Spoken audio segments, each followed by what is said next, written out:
I think our challenge is we're a university-based museum, and there's a lot of talent resident in the community on the part of MIT students, faculty, and researchers. And one of the most precious things is time.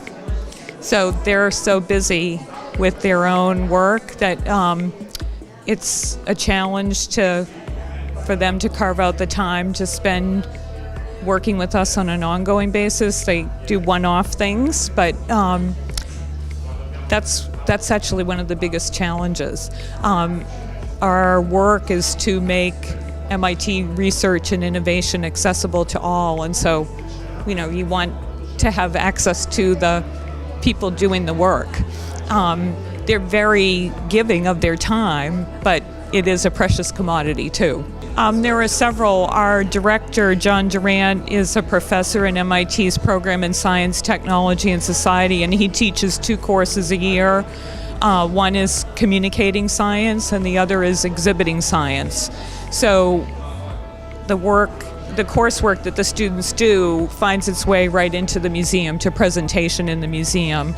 And also, the woman who's our curator of science and technology teaches a course on MIT history every other year, and she brings students into the museum to use collections from the museum to help the students understand the richness of MIT's history.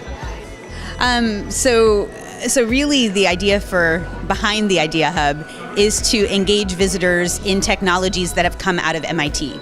So our focus is more about introducing visitors to these technologies.